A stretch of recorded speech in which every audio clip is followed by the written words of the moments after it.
Principios de vida y convivencia cristiana. Romanos capítulo 12, versículos 9 al 21. En la anterior exposición hice una breve introducción a este tema.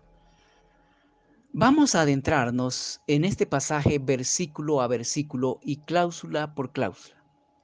En esta ocasión vamos a concentrarnos en la primera cláusula del versículo 9 del capítulo 12 de la carta del apóstol San Pablo a los romanos. La cláusula dice: el amor sea sin fingimiento. Esta es una exhortación a amar de verdad. A continuación voy a tratar de indicar algunas realidades implícitas en esta cláusula. La exhortación, el amor sea sin fingimiento, asume que tenemos una deuda de amor. Esta cláusula asume que somos conscientes que tenemos una deuda de amor. ¿Con quién tenemos esa deuda de amor? ¿Cómo debemos asumir o responder a esa deuda? La deuda de amor la tenemos con Dios y la manera de asumirla es amando a Dios y a nuestro prójimo como a nosotros mismos. Mateo capítulo 22, versículos 37 al 39. El Señor Jesucristo dijo: amarás al Señor tu Dios con todo tu corazón y con toda tu alma y con todas tus fuerzas. Este es el primero y grande mandamiento. El segundo es semejante: amarás a tu prójimo como a ti mismo. De estos dos mandamientos depende toda la ley y los profetas. ¿Por qué debemos amar a Dios? La respuesta es muy obvia. Aún así, no razonamos y mucho menos respondemos a esa obviedad. Debemos amar a Dios porque a Él le debemos todo lo que tenemos y disfrutamos: la vida, la salud, los alimentos, el aire que respiramos, el sol, el agua que disfrutamos, etcétera, etcétera.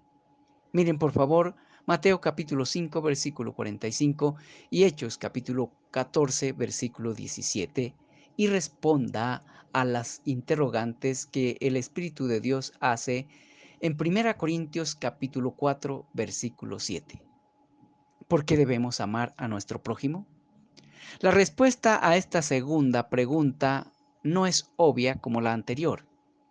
El deber de amar a quienes nos rodean no es a causa del amor que recibimos de ellos, es porque Dios nos manda que los amemos.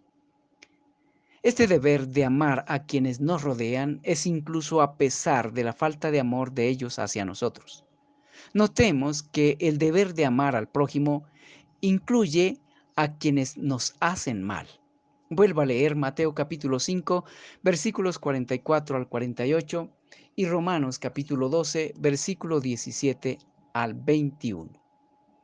¿Cuál es el objetivo de amar al prójimo, incluyendo a nuestros enemigos? ¿O cuál es la razón? Por lo menos hay tres razones por las que debemos amar a quienes están a nuestro alrededor. ¿Cuáles son esas razones? Una, para testimonio a nosotros mismos que somos hijos de Dios. Mire nuevamente Mateo capítulo 5, versículo 45 al 47. Amar aún a quienes nos hacen mal evidencia que somos hijos de Dios. Una segunda razón es para perfeccionarnos a nosotros mismos y ser como nuestro Padre que está en los cielos. Lea nuevamente Mateo capítulo 5, versículo 48. La tercera razón por la que debemos amar a los que nos rodean es porque es la forma de sembrar lo que deseamos recibir. Debemos comenzar dando lo que deseamos recibir y debemos darlo con la calidad que deseamos recibirlo. Esta es la regla de oro para la convivencia. Mateo capítulo 7, versículo 12. De manera que debemos amar como deseamos ser amados. La exhortación "el amor sea sin fingimiento" también asume que hay algo muy malo en nosotros que necesita ser corregido. Hay por lo menos 10 realidades implícitas en esta breve cláusula. Veámoslas. Número 1. La cláusula "el amor sea sin fingimiento" asume que sabemos que debemos amar, pero en lugar de hacerlo, fingimos que amamos. Número 2. Si en lugar de amar solo simulamos, implica que somos hipócritas, falsos, engañadores. Únicamente deseamos dejar la impresión que amamos, no siendo verdad.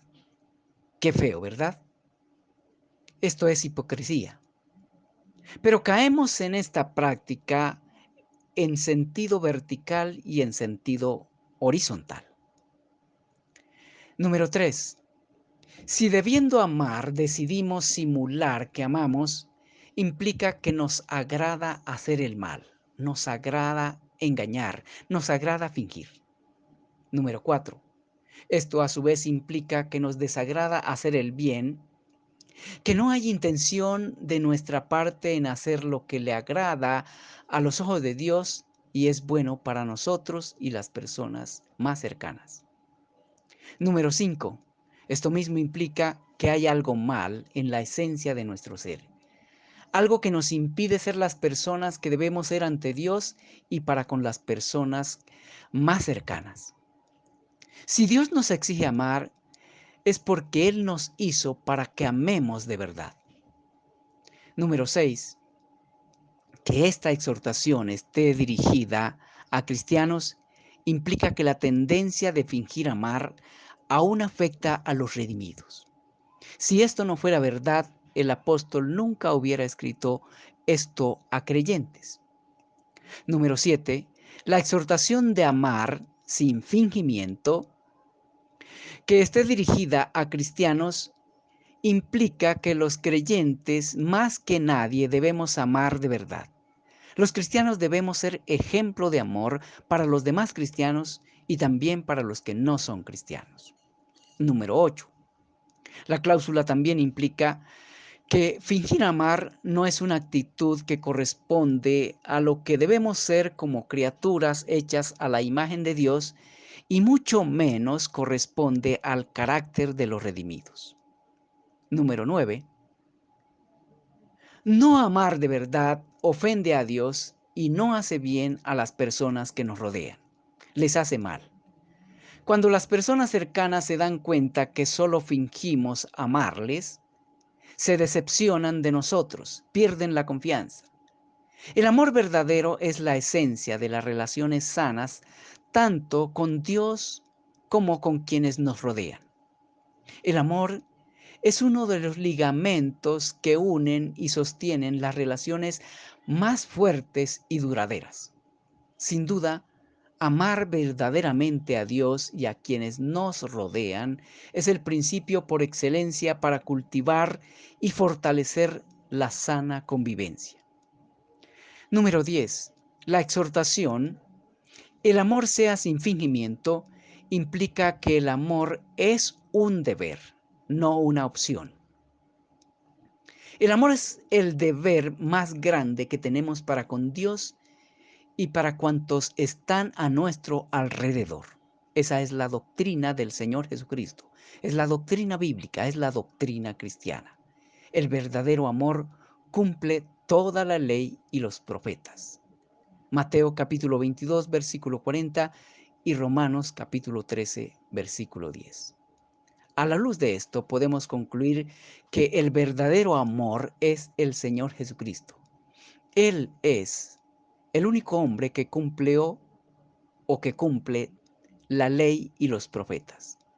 Él es el amor personificado de manera perfecta. Él es el ejemplo de verdadero amor. Es por medio de Él que podemos recibir y aprender a amar verdaderamente. Ese es el nuevo mandamiento que el mismo Señor Jesucristo dio a sus discípulos. Juan capítulo 13, versículos 34 y 35. Debo decirles algo más. Quien no ama a Dios tampoco puede amar a su prójimo.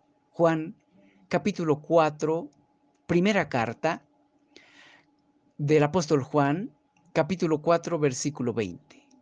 Quien no ama a Dios no puede amar a su prójimo porque es enemigo de Dios. Romanos capítulo 8, versículo 7. Está bajo la ira de Dios, por cuanto está viviendo conforme a sus propios deseos y no conforme a la ley de Dios. Efesios capítulo 2, versículo 3.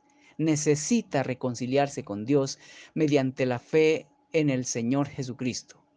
Primera de Juan capítulo 2 versículos 1 al 2 y Timoteo capítulo 2 versículo 5 con Romanos capítulo 5 versículo 1. Es únicamente mediante la fe en su Hijo Jesucristo que Dios nos concede paz para con Él y para con nuestros semejantes, y como evidencia de la reconciliación con Dios, derrama su amor en nosotros, en nuestros corazones. Romanos capítulo 5, versículo 5, con el cual podemos amarle y amar a los demás creyentes e incluso a nuestros enemigos. Primera de Juan capítulo 4, versículo 16.